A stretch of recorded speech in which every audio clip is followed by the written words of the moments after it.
Welcome to the deep dive. If you're like most people today, you've probably had those times, right? Running on fumes, feeling constantly reactive, just buzzing. We call it stress.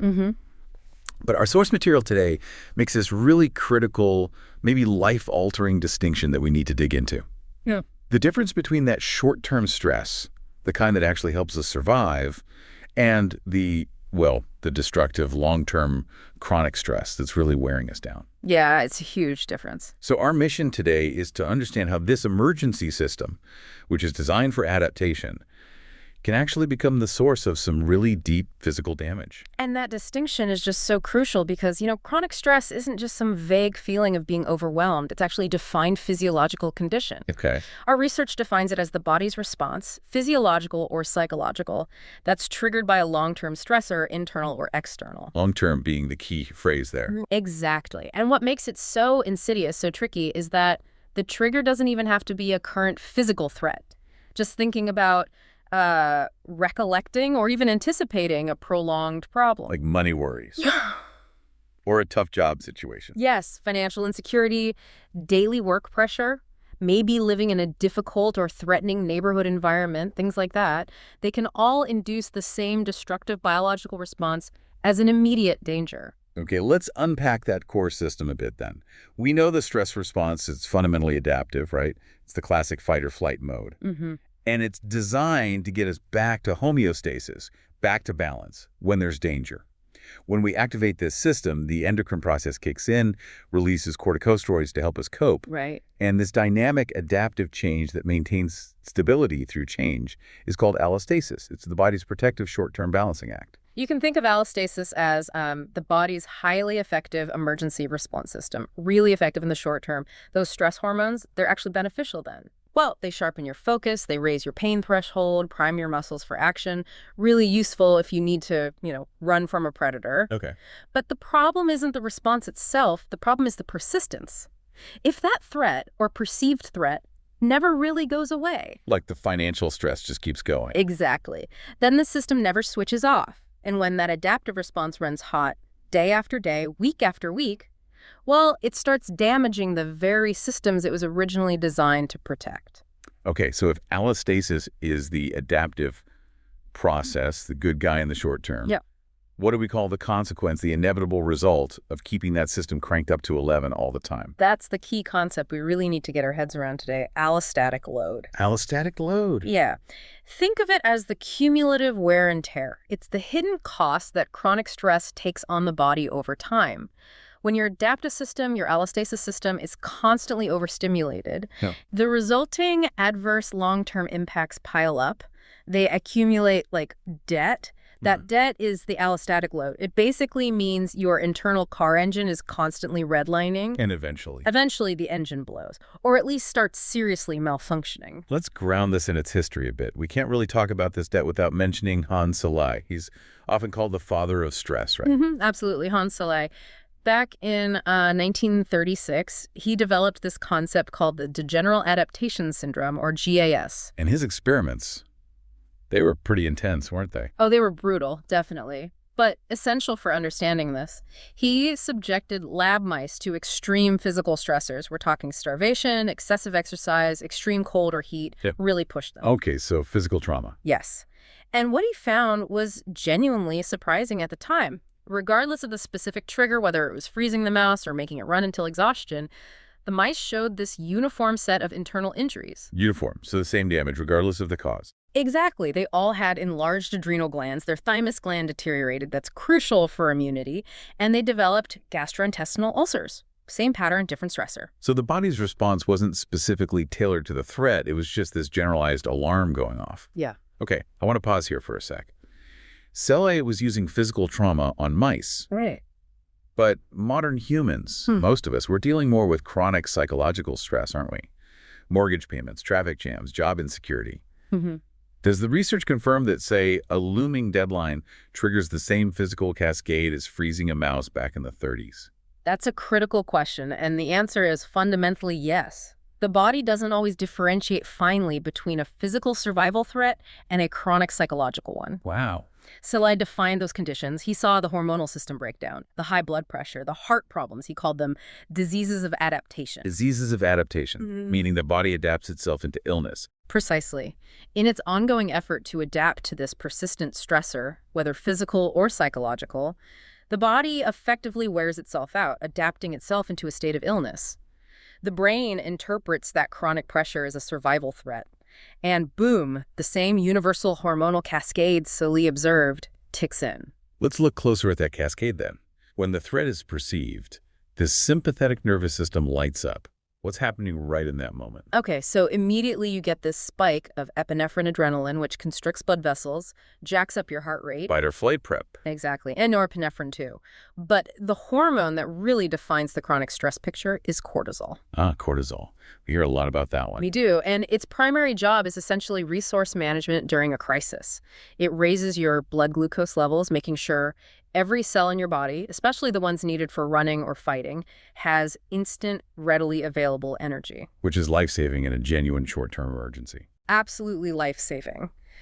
But in a chronic state, when that cortisol's flooding your system constantly, that continuous high blood glucose, the elevated heart rate, the constant readiness, it just causes wear and tear everywhere. And when that cortisol's washing through you day in, day out, the damage accumulates right down to our DNA, doesn't it? We touched on this, but it seems important.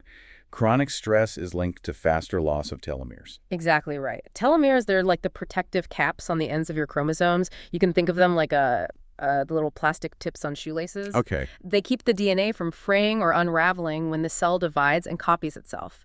Now, when those tips shorten too quickly, the cell copies become less reliable. It signals the cell is aging, getting worn out cellular senescence. So shortening telomeres means faster aging. Basically, yes. Accelerating telomere loss is pretty much synonymous with accelerating biological aging. That's how chronic stress, in a very real biological sense, makes you older faster. Okay, once we grasp the chemistry, the cellular cost, the impact on the brain structure itself is, well, frankly, it's quite sobering when you read about it. Our source material really highlights the brain as a primary target for chronic stress damage. This is often the aha moment for people when they really understand the burden of allostatic load. Chronic stress physically reshapes the brain. It's like this devastating zero-sum trade-off happening inside your head. How so? What's the trade-off? It causes neuronal atrophy, that means shrinking, and inhibition of growth in key areas like the hippocampus and the prefrontal cortex. And those are crucial for memory, complex learning, rational thought, executive decision-making, your higher cognitive functions. So those areas shrink or become less active. Okay. And the other side of the trade-off? Simultaneously, it causes hypertrophy, which means enlargement and overactivity in the amygdala. The amygdala, that's the fear center, right? Anxiety, aggression. Exactly. The structure that processes fear, threat, anxiety, aggression. So chronic stress is essentially beefing up your internal alarm system, your fear center, while at the same time, it's inhibiting and shrinking the parts responsible for rational thought, calm memory recall, and self-control. So you end up with a hyperreactive fear system and a weakened control center trying to manage it. Precisely. You've got a shrinking executive branch being increasingly overruled by this over-muscled, hyperreactive fuel hub. And the consequences are what you'd expect. While this imbalance contributes to accelerated aging, it significantly impairs your ability to learn new things, makes decision-making sluggish and more fear-based, and it's linked to worsened outcomes if you have a brain injury, like a stroke. And sleep. Does it mess with sleep too? Oh, definitely. It fundamentally disrupts your sleep cycles, largely because those continuous high levels of cortisol are basically telling your body to stay awake and vigilant. Hard to sleep deeply when your alarm system is constantly on. Wow. Okay, the damage clearly doesn't just stay in the head. Tell us about the systemic toll, the effect on major organs and systems throughout the body. Well, the list is pretty comprehensive, unfortunately, because those stress hormones, especially cortisol, they circulate everywhere and affect nearly everything. You see profound disturbances in the immune system, digestive system, reproductive system, and cardiovascular system. Let's take the cardiovascular system. We mentioned increased heart rate and blood pressure. Right. And when that's sustained over the long term, that constant high blood pressure damages blood vessels. It makes the heart work harder than it should all the time. It can impair heart function, weaken the heart muscle itself. Ironically, the organ that's supposed to pump faster to help you escape danger gets worn out by being ready to pump faster all the time. And the immune system. the one designed to protect us. Fundamentally compromised. Prolonged stress dramatically reduces resistance to infection. It also seems to mess with inflammation regulation. So, more likely to get sick. Yes. And potentially worse, in some cases, this persistent activation can kind of confuse the immune system. It can lead to it misfiring and attacking the body's own healthy tissues. Autoimmune issues are sometimes linked here. That seems incredibly counterproductive. It is, and we see this play out in real-world observations. Our source material gives a really stark example. Dementia caregivers. Right, I saw that. The sustained, relentless psychological burden of caregiving. It translates directly into measurable physical consequences. Studies find these caregivers are significantly more susceptible to various diseases compared to non-caregivers of similar age and background. So that's allostatic load in action. The psychological debt turning into actual physical vulnerability. That's probably the clearest practical definition you could ask for. It shows how that hidden cost becomes very, very real. Okay, so if chronic stress causes such uniform systemic damage, we're all potentially susceptible to ulcers, high blood pressure, weakened immunity. Why isn't everyone who faces prolonged strain suffering the exact same fate? Why do some people seem to, weather the storm better? That's where the huge variability in individual response comes in. It's a critical piece of the puzzle. The intensity and the duration of our biological reaction to stress are highly individualized. Makes sense. What influences that? Numerous factors. Key among them are inherited genetic characteristics. Some people are just genetically predisposed to react more strongly or recover more slowly. The precise timing and duration of the stressors matter too. And then there's the operational efficiency of our internal hormonal control centers. Like the HPA axis. Primarily the hypothalamic pituitary adrenal, or HPA axis, yes. And also the HPT axis, involved in thyroid function. Think of the HPA axis as the main throttle for stress hormones like cortisol. Some people's throttles just seem to get stuck in the on position more easily or take longer to power down. It's interesting. I found one specific finding in the source material about socioeconomic status really counterintuitive.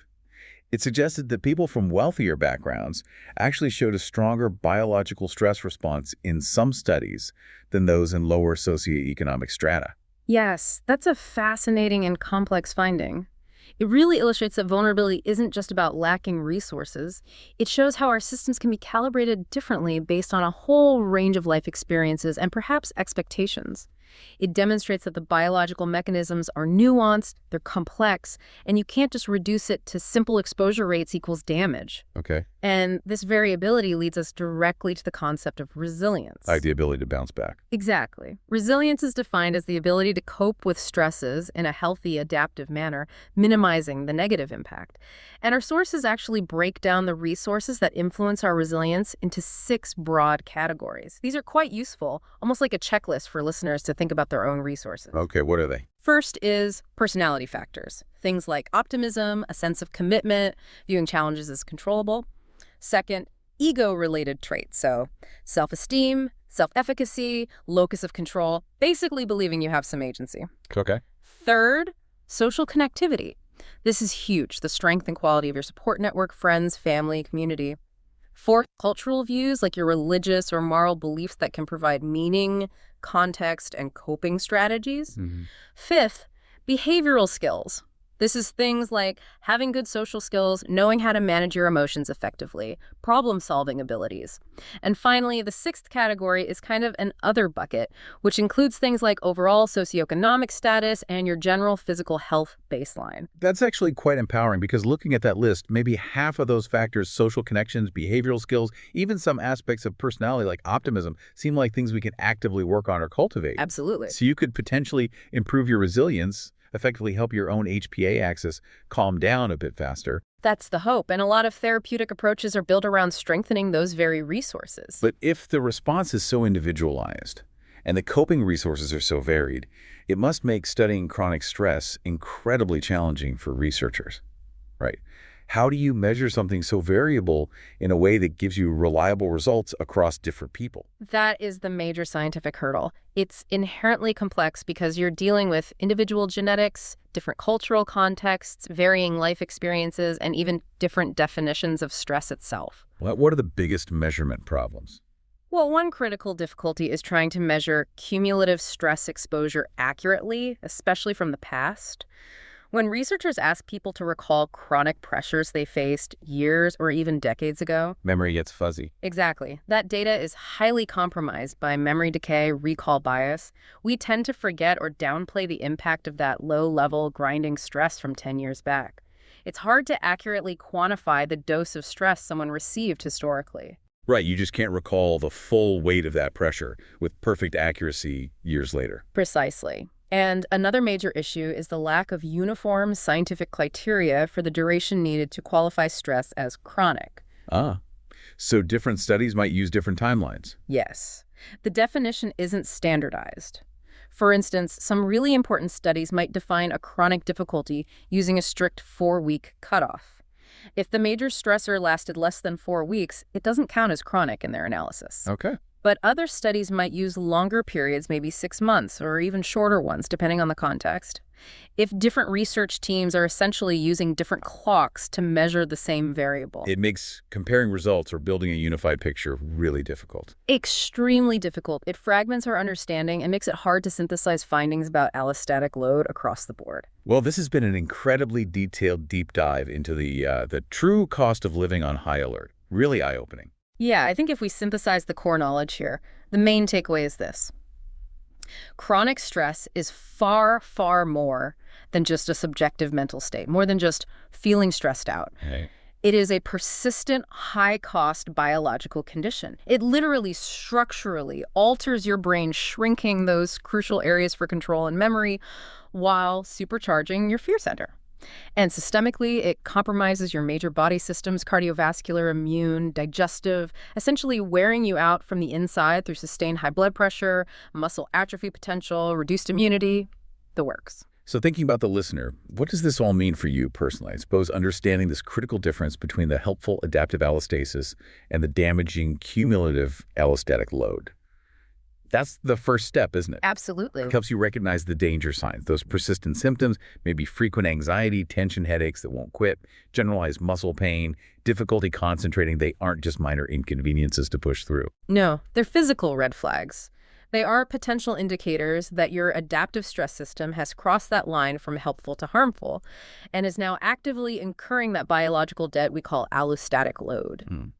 And that leads us maybe to a final provocative thought, building on that idea of resilience and historic exposure we talked about. Okay. We've established that our ability to cope now is strongly influenced by those protective resources: social support, self-control, optimism, skills that we've built up over time or perhaps didn't have the chance to build. Right, the resilience factors. Yes.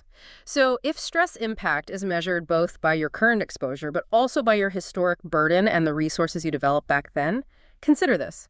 How much of your current capacity to manage pressure today, or even your current physical vulnerability to disease, how much of that is actually dictated by the protective shields you either managed to build or perhaps lacked due to your environment or circumstances years or even decades ago? Wow. So the past really echoes in our present stress response. It seems very likely. The cost of chronic stress truly does seem to have a long memory in our biology.